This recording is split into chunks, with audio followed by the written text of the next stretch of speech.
Aloha, aloha and welcome to Waimanalo.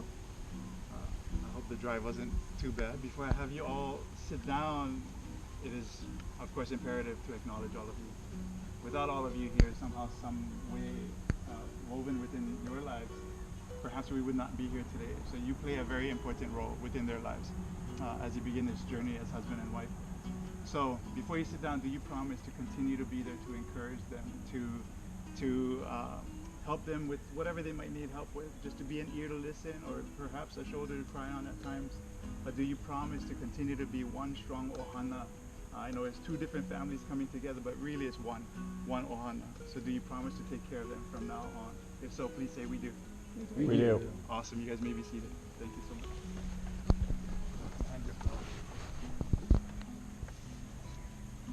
So, of course, today is all about the two of you, and expressing this love is my job, and I have a few different perspectives on what this love could be for you. So I'm going to start off with a poem by Rabindranath Tagore, followed by 1 Corinthians.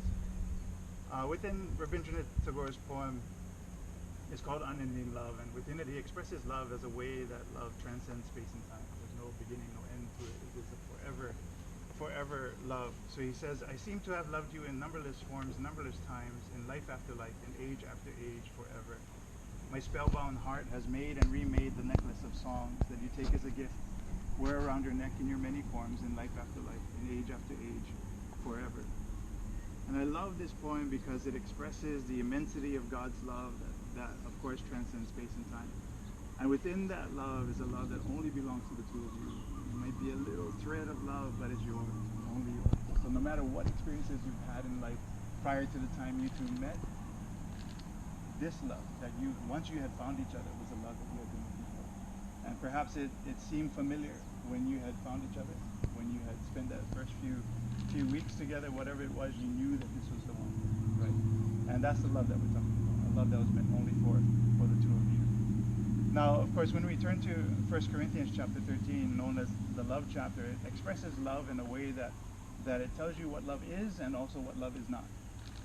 Now, the beauty of this is that it gives you a guideline, as it is with aloha. We share aloha all the time, and I'll express aloha a little bit, but it gives you a guideline on how we should be towards one another, what to look for and what to take out of our thinking, our way. And so that's what 1 Corinthians is all about. So I'm going to paraphrase a little bit. And it says, may your love be expressed by each of you always being patient and kind to one another. May you never be jealous or boastful toward each other. May you not be arrogant or rude. Love does not insist on its own way. It is not easily angered. It keeps no record of wrongs. Love does not delight in wrongdoing, but rather always rejoices with the truth. Love has no limits to its endurance, no end to its trust, no fading of its hopes. When all else has failed, may your love for each other continually lift you above any struggles. May your love for each other always stand strong. So that's in 1 Corinthians, our Christian perspective of what love is. And there are many scriptures that talk about love. For us here in Hawaii, it is aloha. And when we say aloha to one another, it is basically a hello and goodbye. It is I love you, but it goes so much deeper than that. So I'm going to describe aloha in two ways to you. And the first is in alo and ha, and the second is within the acronym of aloha. Alo is forward facing. As we face everyone, you all face us as well, right? Whenever we face anyone or anything, I can face the land and the water as well, and that means simply that there is a connection between us. There's a connection. We don't have to say a word, but we know that there's something that we need to do to be responsible for one another, to look out for each other, to malamo or take care of one another. Alo also means within God's embrace. And then lastly, alo means within this present, wherever we are. That wherever we are, it is meant for us to share our ha, aloha, the breath, the life that comes from within. We share it with everyone that we face. And it's a powerful commitment when you understand truly what this ha represents. It represents everything that I am, the divine that flows and exists within me. That's what I'm meant to share with everyone. And it's not to be taken lightly. It's something that has no measurement. So in telling each other, I love you, it's not something that you go, well, I told you this many times, or I did this for you yesterday, therefore that's what I should get back. In aloha, it is just a constant giving. Giving, giving, giving, and when you think there's nothing left to give, you'll find that there's so much more to give as well. And you can look at it as a law of reciprocity, the continual, goodwill that we give is the goodwill that we will receive as well. So the second breakdown of aloha is within the acronym ALOHA, and this was put together by one of our philosophers who has passed. But in the 80s, she put this together to give us a way of behaving towards one another. So the first A represents akahai, and akahai is kindness. Always be kind to each other. Treat each other with gentleness and care as if you are carrying a gentle baby.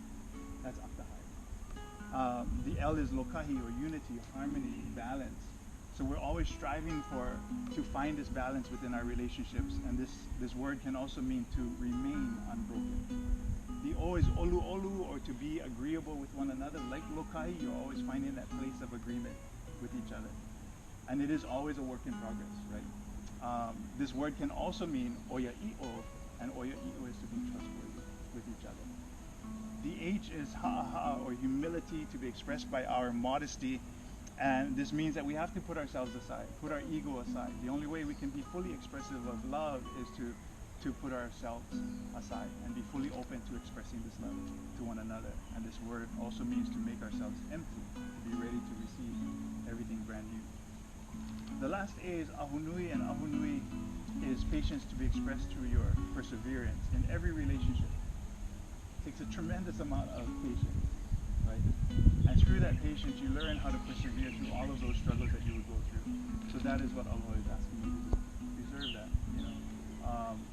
The one thing that is not necessarily a part of the acronym of aloha, but is woven throughout all of it, is forgiveness, and forgiveness is kala. Without forgiveness, none of these are possible. You get into an argument and you're unwilling to say, I'm so sorry, please forgive me, you know, forgive one another, then that would be the wall that you would constantly have between the two of you. And one of my favorite quotes to recite is one from A Course in Miracles, which says, the only problem that we face in life is our belief in separation from the source. If we solve that, we solve everything. The source being God. Our belief in separation would be our unwillingness to forgive.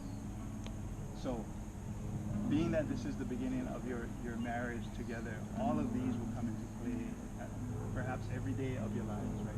Something that you have to look forward to in order to be harmonious in this relationship. And it takes a lot of work.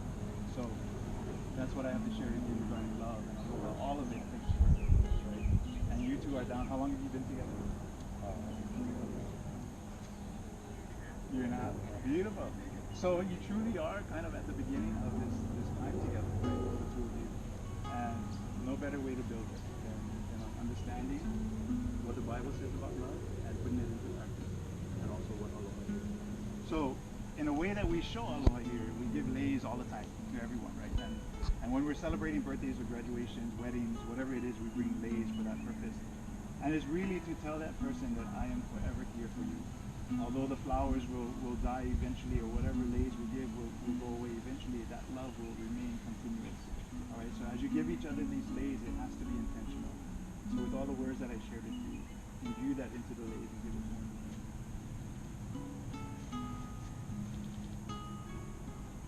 And always followed with the embrace, with the hug and the kiss.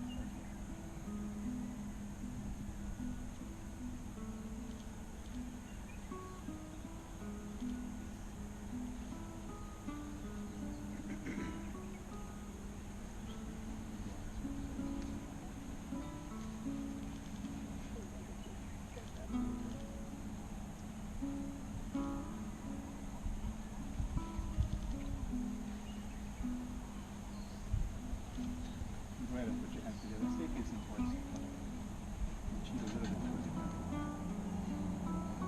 All right, so Brandon, I'll begin with you. Repeat this after me. Go ahead and look into each other's eyes. With love in my heart and for all the world to see, I have chosen you, Krishna, as my wife. I promise to share my life openly with you. To speak the truth to you. To respect and honor. I tend to be fair for you. It is my heart's desire. To live and thrive with you. Through all the changes of our lives. I love you and want you near. As my wife. Now and forever. With love in my heart and for all the world to see, I have chosen you, Brandon, as my husband. I promise to share my life openly with you. I promise to share my life openly with you. To speak the truth to you. To speak the truth to you. To respect and honor. To respect and honor. And tenderly care for you. And tenderly care for you. It is my heart's desire. It is my heart's desire. To live and thrive with you. To live and thrive with you. Through all the changes of our lives. Through all the changes of our lives. I love you and want you near. I love you and want you near. As my husband. Now and forever. As the veil is now free. Thank you. Wonderful. All right, so at this time, I want the two of you to share your vows.